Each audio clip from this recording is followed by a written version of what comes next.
오늘 우리에게 주시는 하나님의 말씀은 요한계시록 20장입니다. 요한계시록 20장 말씀을 제가 봉독하겠습니다. 또 내가 보매 천사가 무저갱의 열쇠와 큰 쇠사슬을 그의 손에 가지고 하늘로부터 내려와서 용을 잡으니 곧 옛 뱀이요 마귀요 사탄이라. 잡아서 1000년 동안 결박하여 무저갱에 던져 넣어 잠그고 그 위에 임봉하여 1000년이 차도록 다시는 만국을 미혹하지 못하게 하였는데 그 후에는 반드시 잠깐 노일이라. 또 내가 보좌들을 보니 거기에 앉은 자들이 있어 심판하는 권세를 받았더라. 또 내가 보니 예수를 증언함과 하나님의 말씀 때문에 목배임을 당한 자들의 영혼들과 또 짐승과 그의 우상에게 경배하지 아니하고 그들의 이마와 손에 그의 표를 받지 아니한 자들이 살아서 그리스도와 더불어 1000년 동안 왕노릇하니 그 나머지 죽은 자들은 그 1000년이 차기까지 살지 못하더라. 이는 첫째 부활이라. 이 첫째 부활에 참여하는 자들은 복이 있고 거룩하도다. 둘째 사망이 그들을 다스리는 권세가 없고 도리어 그들이 하나님과 그리스도의 제사장이 되어 1000년 동안 그리스도와 더불어 왕노릇하리라. 1000년이 참에 사탄이 그 옥에서 놓여 나와서 땅의 사방 백성 곧 곡과 마곡을 미혹하고 모아 싸움을 붙이리니 그 수가 바다의 모래 같으리라. 그들이 지면에 널리 퍼져 성도들의 진과 사랑하시는 성을 두르매 하늘에서 불이 내려와 그들을 태워버리고 또 그들을 미혹하는 마귀가 불과 유황못에 던져지니 거기는 그 짐승과 거짓 선지자도 있어 세세토록 밤낮 괴로움을 받으리라. 또 내가 크고 흰 보좌와 그 위에 앉으신 이를 보니 땅과 하늘이 그 앞에서 피하여 간데 없더라.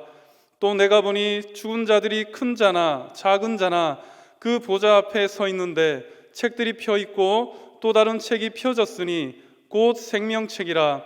죽은 자들이 자기 행위를 따라 책들에 기록된 대로 심판을 받으니 바다가 그 가운데에서 죽은 자들을 내주고 또 사망과 음부도 그 가운데에서 죽은 자들을 내주매 각 사람이 자기의 행위대로 심판을 받고 사망과 음부도 불못에 던져지니 이것은 둘째 사망 곧 불못이라. 누구든지 생명책에 기록되지 못한 자는 불못에 던져지더라. 아멘. 오늘 이 새벽 희망의 계시록이라는 말씀으로 은혜를 나누고자 합니다. 음악에도 기승전결 클라이막스가 있듯이 오늘 계시록 20장의 말씀은 클라이막스에 해당하는 장입니다. 그러나 참으로 감사한 건 이 드라마틱한 계시의 결말이 우리 모두에게는 해피엔딩이라는 것입니다. 물론 십자가를 믿는 우리 모두에게는 희망과 축복의 메시지지만 불신자들에게는 심판과 저주의 결말로 매우 상대적입니다. 하지만 적어도 이 책을 읽는 우리 모든 그리스도인들에게는 희망의 계시록임은 분명한 사실입니다. 사도 요한이 말하는 계시의 그날이 우리 믿는 모두에게 희망이 되는 근거는 오늘 말씀처럼 모든 죄의 근원이며 악의 뿌리인 사탄이 결박되는 날이기 때문입니다. 2절과 3절입니다.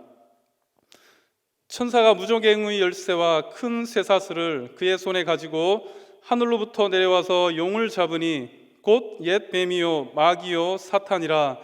잡아서 1000년 동안 결박하여 무저갱에 놓고 잠그고 그 위에 임봉하여 1000년이 차도록 다시는 만국을 미혹하지 못하게 하였는데 그 후에는 반드시 잠깐 노일이라. 결박된다라는 것은 더 이상 활동할 수 없도록 가둬진다라는 뜻입니다. 이전에 세상을 미혹해 했던 악한 사단의 권모와 또한 술수와 그 어떤 어둠의 에너지로 마음껏 믿는 자들을 미혹해 했다라면 그날에는 사단이 더 이상 그 힘을 사용할 수 없도록 무저갱이라고 불려지는 바닥도 없고 깊고 어두운 구렁텅이에 갇히게 될 것이라고 오늘 성경은 기록하고 있습니다. 이 사단을 사도 요한은 창조 후에 동산나무 중앙에 나무 열매를 먹도록 미혹한 옛 뱀이라고 표현하고 있습니다. 이 사단의 활동이 무저갱에 갇혀 제한된다라는 것은 마치 범죄를 저지른 범인이 구치소에 구속 수감되어서 판사의 재판을 기다리는 죄인을 연상케 합니다. 수감 기간 중에 판사가 재판을 하여 형량이 정해지면 이제 최종적으로 교도소에 이감되게 됩니다. 그날에 사탄도 그렇게 결박되어질 것이라고 오늘 성경은 분명히 기록하고 있습니다. 그러므로 사단의 결박은 이제 곧 심판과 형벌이 올 것이라는 것을 예고하고 있는 것입니다. 죄 없는 사람을 결박하고 구치소에 수감하지는 않습니다.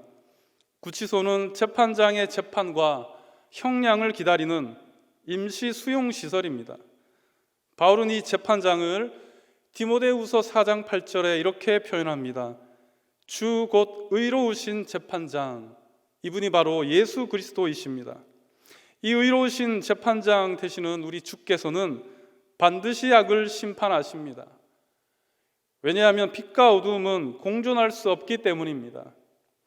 심판이 없이는 구원도 없고 그리스도께서 십자가를 질 만한 어떠한 이유도 없습니다. 심판이라는 것은 하나님의 완전한 분리 사역을 의미합니다. 선과 악의 분리, 그리고 죄인과 의인의 분리, 빛과 어둠의 완벽한 구분을 심판은 의미하고 있습니다. 때로는 무슨 사람들이 하나님은 사랑이기 때문에 결국 모든 사람을 구원해 주실 것이다, 지옥은 결국 존재하지 않을 것이다 라고 주장을 하기도 하지만 여러분, 성경은 그렇게 전하고 있지 않습니다. 명확하게 심판과 구원이 있습니다. 빛과 어둠이 뚜렷하게 구분되는 것처럼 죄인과 의인의 구분도 이 심판을 통해 최종적으로 종결되는 것입니다. 우리가 복음을 전도하는 이유도 바로 불못에 던져질 영혼들을 구원하기 위한 것이 아니겠습니까? 영혼을 위한, 생명을 위한 그 구원 사역을 위해서 그리스도께서 이 땅 가운데 오셔서 십자가를 지셨습니다. 그리고 그 심판을 위해 그리스도는 다시 오실 것입니다. 우리 주님이 다시 오시는 날, 단언컨대 오늘 말씀대로 사탄은 결박되고 심판을 받게 될 것입니다. 그러므로 오늘 이 계시록의 이 희망의 말씀이 우리 모두에게는 복된 소식이 되는 줄을 믿으시기 바랍니다. 두 번째로 계시록이 희망인 이유는 사단의 완전한 패망을 기록하고 있기 때문입니다. 7절에서 10절 가운데 결박을 당한 사탄이 기한이 차면 잠시 놓이기는 하지만 결국엔 사단의 패망에 대해서 기록하고 있습니다. 10절입니다. 또 그들을 미혹하는 마귀가 불과 유황못에 던져지니 거기는 그 짐승과 거짓 선지자도 있어 세세토록 밤낮 괴로움을 받으리라. 이것은 사단의 완전한 종말을 의미합니다. 잠시 한번 풀어주기는 하지만 사단 마귀는 이내 불과 유황못에 던져집니다. 그리고 영원토록 괴로움을 받게 되는 이 장면을 요한은 두 눈으로 똑똑히 보았습니다. 여러분, 잠시 사단과 악의 세력이 우리가 사는 이 세상 가운데 넘쳐난다고 하여도 불안해할 필요가 없습니다. 모든 것은 끝이 있습니다. 들의 풀도 그리고 꽃도 마르듯이 세상의 모든 부귀영화, 권세와 권력도 결코 영원할 수 없습니다. 악인도 마찬가지입니다. 사단의 결말은 일만의 자비도 없는 심판과 형벌입니다. 여러분, 영화를 보시면 끝판대장이 나옵니다. 그러나 그 끝판대장이 한 번에 죽으면 그 영화는 너무나 재미없습니다. 꼭 한번 마지막에 살아나 최후의 발악을 하다가 결국에는 비참한 최후를 맞이하는 것 같은 그러한 장면이 바로 오늘 계시록의 장면입니다. 더욱이 이 마귀는 사라지지도 소멸되어지지도 않고 영원토록 불못에 던져질 것입니다. 그리고 밤낮 괴로움을 받을 것이라고 사도 요한은 기록하고 증언하고 있습니다. 이것이 바로 사탄의 최후입니다. 이것은 정해진 하나님의 약속입니다. 말씀한 대로 또한 기록한 대로 이루시는 하나님, 약속한 대로 실행하는 하나님을 믿으시기 바랍니다. 그러므로 우리는 이 결말에 대해서 조금의 의심할 필요도 없습니다. 이 싸움에서 과연 누가 이길 것인가? 또 어떻게 이기며 심판 후에는 사단이 어떻게 될 것인가? 라는 그러한 기록조차 모두 성경에 기록이 되어 있습니다. 그러므로 우리는 가슴 졸이며 하나님을 응원할 필요도 없습니다. 승리는 우리 모두의 것입니다. 이 기록된 시나리오는 그대로 진행될 것입니다. 우리는 단지 천국 잔치에 참여하며 승리와 구원의 기쁨만 누리면 된다라는 이 복된 사실을 믿으시기 바랍니다. 마지막으로 11절과 또한 15절 가운데 이것은 사람에 대한 심판을 기록하고 있습니다. 11절입니다. 또 내가 크고 흰 보좌와 그 위에 앉으신 이를 보니 땅과 하늘이 그 앞에서 피하여 간 데 없더라. 요한은 예수 그리스도를 흰 보좌 위에 앉으시니라고 묘사하고 있습니다. 성경에는 여러 증언들이 있지만 특별히 요한은 보좌에 앉으신이라고 표현을 사용합니다. 왜냐하면 보좌에 앉으신 그분을 보았기 때문입니다. 그 보좌는 바로 심판의 보좌였습니다. 그날의 예수 그리스도는 의로우신 재판장으로 알곡과 가라지를 구분할 것입니다. 요한이 본 것은 이 보좌에 앉으시니 그 앞에 두 종류의 책을 보았습니다. 하나는 각 사람의 행위를 기록한 책들, 그리고 또 하나는 단수로 표현된 생명책이라는 것입니다. 12절입니다. 또 내가 보니 죽은 자들이 큰 자나 작은 자나 그 보좌 앞에 서 있는데 책들이 펴 있고 또 다른 책이 펴졌으니 곧 생명책이라. 죽은 자들이 자기 행위를 따라 책들에 기록된 대로 심판을 받으리라. 죽은 자들은 행위대로 심판을 받고 불못에 던져집니다. 중요한 것은 이것은 행위대로 심판을 받을 수는 있지만 행위가 그 사람을 구원할 수는 없다라는 사실입니다. 바울은 이 구원에 관한 복음을 로마서에 이렇게 기록하였습니다. 내가 복음을 부끄러워하지 아니하노니 이 복음은 모든 믿는 자에게 구원을 주시는 하나님의 능력이 됨이라. 먼저는 유대인에게요 그리고 헬라인에게로다. 복음에는 하나님의 의가 나타나서 믿음으로 믿음에 이르게 하나니 기록된 바 오직 의인은 믿음으로 말미암아 살리라 함과 같으니라. 복음은 참으로 기쁜 소식입니다. 이 복된 소식이 무엇인가 하면 바로 예수 그리스도를 믿는 모든 자들에게 하나님께서 하나님의 능력으로 구원을 주신다라는 것입니다. 이 모든 믿는 자가 바로 의인입니다. 이 의인이라는 것은 십자가의 복음을 믿는 그리스도인들을 의미합니다. 그리고 오늘 계시록의 말씀처럼 생명책에 기록된 사람들을 바로 의인이라고 합니다. 그러므로 구원은 전적인 하나님의 능력이요 십자가의 은혜임을 믿습니다.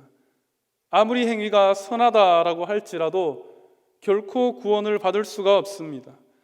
생명책에 기록된 우리 모두는 하나님의 은혜로 구원받았음을 기억하고 오늘 이 하루도 그 은혜에 감격하며 살아가는 도림의 모든 성도들이 되시기를 간절히 소망합니다. 기도하시겠습니다. 살아계신 하나님 아버지, 은혜를 감사드립니다. 오늘 이 새벽 주님 앞에 나와 우리로 하여금 먼저 예배하게 하시고 은혜의 말씀을 듣게 하심을 감사드립니다. 기록된 주님의 말씀처럼 악한 모든 것들이 영원히 결박되고 오직 주님의 은혜로 구원받은 우리가 오직 기쁨과 감사함으로 천국 잔치에 참여하게 하여 주옵소서. 오직 주님의 은혜로 생명책에 기록된 이름임을 기억하게 하여 주시고 저 천국의 소망을 두고 십자가만 바라보며 살아가는 우리 모두가 되게 하여 주시옵소서. 감사와 찬양을 드리며 살아계신 우리 주 예수 그리스도의 이름으로 간절히 기도하옵나이다. 아멘. 하늘에 계신 우리 아버지, 아버지의 이름을 거룩하게 하시며 아버지의 나라가 오게 하시며 아버지의 뜻이 하늘에서와 같이 땅에서도 이루어지게 하소서.